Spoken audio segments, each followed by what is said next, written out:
मेरी गलती नहीं थी। मैंने मेरे दोस्त सोनू की गर्लफ्रेंड से यह नहीं कहा था कि वह मेरे साथ रिलेशन में आए। सच कहूं तो हम रिलेशन में नहीं आए थे, बल्कि हमारे बीच गलती से कुछ हो गया था। मैं आपको बताता हूं कि क्या हुआ था। मेरा नाम रवि है और सोनू मेरा बचपन का दोस्त है। हम दोनों स्कूल से लेकर कॉलेज तक साथ थे। जब हम फर्स्ट ईयर में थे, तब सोनू को एक लड़की से प्यार हो गया। जब सोनू ने उसे अपने प्यार के बारे में बताया, तो उसने भी हाँ कह दिया और दोनों रिलेशन में आ गए। वे दोनों एक दूसरे से प्यार करते थे, लेकिन उन्होंने मुझे कभी अकेला महसूस नहीं होने दिया। हम तीनों कॉलेज में साथ ही रहते, कैंटीन में साथ बैठते और कभी कभी बाहर घूमने भी जाते। संडे को वे दोनों अकेले घूमने जाते थे, और जाना भी चाहिए क्योंकि वे रिलेशन में थे। उन्हें भी साथ में समय बिताने का हक था। कई बार मैं सोनू और गीता को कहता कि वे थोड़ा साथ में टाइम बिताया करें, लेकिन उन्होंने कभी यह नहीं कहा कि उन्हें अकेले बात करनी है।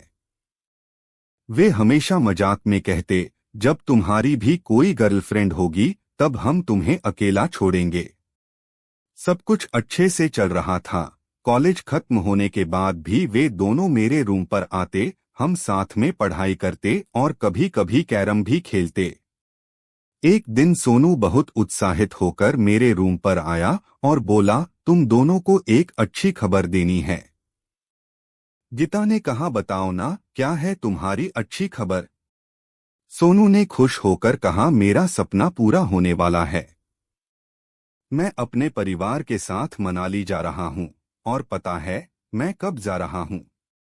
मैंने कहा, जल्दी बताओ ना यार। उसने जवाब दिया, कल रात 11 बजे। गीता और मैं हैरान रह गए कि सोनू ने हमें इतनी देर से बताया। गीता ने गुस्से में कहा, सोनू तुमने एक बार भी मेरे बारे में नहीं सोचा। तुम कल जा रहे हो और मुझे आज बता रहे हो। सोनू ने सफाई दी, अरे यार मुझे भी आज ही पता चला। पापा ने हमें सरप्राइज दिया है, मम्मी को भी नहीं पता था।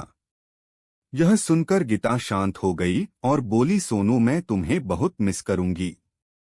उस दिन हम तीनों सोनू के लिए शॉपिंग करने गए और फिर मेरे रूम पर लौटे। थोड़ी देर गप्पे मारी, फिर गीता और सोनू अपने अपने घर चले गए। अगले दिन सोनू कॉलेज नहीं आया क्योंकि उसे फैमिली के साथ शॉपिंग करनी थी और उसे रात को जल्दी निकलना था। मैं और गीता कॉलेज गए, लेकिन कॉलेज खत्म होने के बाद अपने अपने घर चले गए। फिर अगले दिन गीता ने मुझसे कहा, मुकेश मैं तुम्हारे रूम पर आऊंगी, असाइनमेंट भी लिखना है और मुझे प्रोग्रामिंग में भी दिक्कत हो रही है। मैंने कहा, ठीक है, आ जाना। इसके बाद 3-4 दिन तक वह रोज मेरे रूम पर आई। हम असाइनमेंट लिखते प्रोग्रामिंग के। इसके बाद 3-4 दिन तक वह रोज मेरे रूम पर आई। हम असाइनमेंट लिखते, प्रोग्रामिंग के डाउट्स क्लियर करते और फिर वह अपने घर चली जाती। एक दिन कॉलेज खत्म होने के बाद गीता मेरे रूम पर आई। हम नोट्स बना रहे थे जब उसने कहा, मुकेश बहुत बोर हो रही हूँ, चल ना कोई मूवी देखते हैं, तुम्हारे पास कोई अच्छी मूवी है? मैं तब अपने नोट्स लिख रहा था, तो मैंने कहा, हाँ लेकिन मेरे लैपटॉप में है, देख लो वहीं रखा है। गीता ने लैपटॉप उठाया और मेरे पास आकर बैठ गई। वह मूवी ढूंढने लगी कि कौन सी सबसे अच्छी होगी। मेरे पास हर तरह की मूवी थी, drama, comedy, adventure, romantic, horror. Gita ने कहा, मुझे हॉरर या रोमांटिक मूवी देखनी है। मैंने कहा, 3G मूवी देखो, उसमें हॉरर के साथ रोमांस भी है। उसने कहा, ठीक है वही देखते हैं। मूवी शुरू हुई। शुरुआत में मूवी थोड़ी रोमांटिक थी, तो हम चुपचाप देखते रहे, लेकिन जैसे ही हॉरर सीन आया, गीता मुझसे चिपक गई। उसने डर के मारे मुझे गले लगा लिया।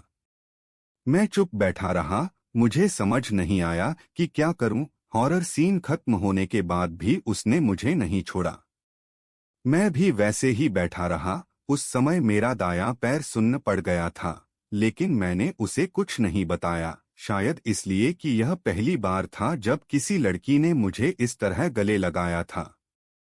फिर एक रोमांटिक किसिंग सीन आया। गीता ने मेरी तरफ देखी और हल्की सी मुस्कुराई। मैं भी मुस्कुराया। उसने धीरे से मेरे गर्दन पर हाथ रखा और मेरे होठों को देखने लगी। धीरे धीरे उसने अपने होंठ मेरे करीब लाए और मुझे किस करने लगी।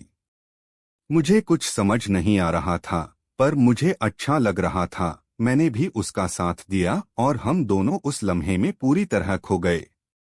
ऐसा 5-10 मिनट तक चलता रहा। फिर गीता ठहर गई। उसने कहा, मुकेश बस हो गया, अब मैं चलती हूँ। उसने अपना बैग उठाया और चली गई। उसके जाने के बाद मुझे ऐसा लगा कि मैंने जो किया वह गलत था। मैंने सोनू के साथ अच्छा नहीं किया। लेकिन अगले दिन जब गीता और मैं कॉलेज में मिले तो उसने कहा, हमारे बीच जो भी हुआ वह सोनू को मत बताना, उसे भूल जाओ। मैंने भी सोचा कि मुझसे भी गलती हुई और उससे भी। सबसे बड़ी बात तो यह थी कि हम दोनों को अपनी गलती का एहसास हो गया था, इसलिए हमने इसे एक घटना समझकर भुला दिया। 2-3 दिन बाद सोनू मनाली से वापस आया। मुझे पता था कि हमने उसके साथ गलत किया है, लेकिन मैं उसे बता भी नहीं सकता था। गीता ने भी सोनू को पहले जैसा ही अटेंशन दिया। मुझे लगा कि अब सब कुछ ठीक हो गया है, लेकिन ऐसा नहीं था। उसके आने के लगभग कुछ दिन बाद रात को गीता ने मुझे मैसेज किया, मुझे तुमसे एक बात करनी है, क्या मैं तुमसे कुछ पूछ सकती हूँ? मैंने जवाब दिया, बोलो क्या हुआ? तुम्हारा और सोनू का झगड़ा हुआ क्या? उसने कहा, नहीं ऐसा कुछ नहीं है, लेकिन मैं तुमसे कुछ कहना चाहती हूँ, और जो भी कहूंगी वह तुम सोनू को नहीं बताओगे, इसका वादा करो। मैंने कहा, हाँ मैं उसे कुछ नहीं बताऊंगा, बताओ क्या बात है? तब उसने कहा, मुझे तुम अच्छे लगते हो और मुझे तुम्हारे साथ रहना अच्छा लगता है। यह सुनकर मैं हैरान रह गया। मुझे समझ नहीं आ रहा था कि उसे क्या जवाब दूं। मुझे लगा था कि उसे अपनी गलती पर पछतावा होगा, लेकिन ऐसा नहीं था। मैंने उससे कहा, तुम ऐसा कैसे कह सकती हो? सोनू मेरा बचपन का दोस्त है। तुम ऐसा सोच भी कैसे सकती हो कि मैं उसे धोखा दूंगा? और मुझे तो लगा था कि तुम सच में सोनू से प्यार करती हो। उसने जवाब दिया, मैं उसे धोखा नहीं दे रही, मैं उससे बहुत प्यार करती हूँ, लेकिन मुझे तुम भी पसंद हो। मैं सोनू को कभी छोड़ना नहीं चाहती, बस कभी कभी तुमसे मिलना चाहती हूँ। मैंने गुस्से से कहा, तुम क्या बोल रही हो गीता? प्यार ऐसा नहीं होता कि तुम अपने बॉयफ्रेंड के साथ भी रहो और किसी और के साथ भी अच्छा महसूस करो। प्यार तो सिर्फ एक से होता है। अगर तुम सच में सोनू से प्यार करती होती तो मेरे बारे में कभी सोचती भी नहीं। और रही बात उस दिन की, तो मुझे भी नहीं पता था कि हम दोनों कितनी बड़ी गलती कर रहे हैं। लेकिन बाद में समझ आया कि हमने बहुत गलत किया। गीता, हमसे गलती हुई थी, पर मैं उस गलती को सुधारना चाहता हूँ, न कि उसे दोहराना। मैंने गहरी सांस ली और आगे कहा, तुम जितनी जल्दी इस बात को समझ सकती हो समझ लो, और अब इस बारे में मुझसे कभी बात मत करना। उसने धीरे से कहा, ठीक है। कुछ दिन बाद हम तीनों कॉलेज कैंपस में बैडमिंटन खेल रहे थे। तब सोनू ने कहा, तुम दोनों खेलो, मैं थोड़ी देर बैठता हूँ। वह हमारे बैग्स के पास जाकर बैठा और गीता का मोबाइल उठा लिया। उसका लॉक तो उसे पता था ही। उसने मोबाइल अनलॉक किया और सीधे व्हाट्सएप खोल लिया। उसने हमारी सारी चैट्स पढ़ लीं। फिर वह गुस्से से मेरी तरफ आया और मुझे जोर से एक थप्पड़ मार दिया। वह गालियां देने लगा और बोला, मैंने तुम्हें सच में एक अच्छा और भरोसेमंद दोस्त समझा था, लेकिन तुम तो एक सांप निकले। गीता चुपचाप देखती रही। सोनू ने उसकी तरफ मुड़कर कहा, और तुम? मुझे लगा था कि तुम मुझसे सच्चा प्यार करती हो, लेकिन आज पता चला कि तुम्हारी सोच कितनी गंदी है। उसकी आंखों में गुस्सा और दर्द दोनों थे। वह बोलता रहा, मैं मनाली गया था और हर बार तुम्हारा ख्याल आता था। मैंने अपनी बहन से भी कितनी बार कहा कि गीता यहाँ होती तो कितना अच्छा होता, लेकिन मुझे क्या पता था कि तुम यहाँ मेरे दोस्त के साथ क्या कर रही थी। उसकी हालत देखकर मुझे बहुत बुरा लग रहा था, लेकिन मैं कुछ कह नहीं पाया। मुझे पता था कि मुझसे गलती हुई है। गीता ने भी कुछ नहीं कहा। सोनू वहां से गुस्से में अपने घर चला गया। मैंने भी बिना कुछ कहे वहां से अपने रूम की तरफ कदम बढ़ा दिए।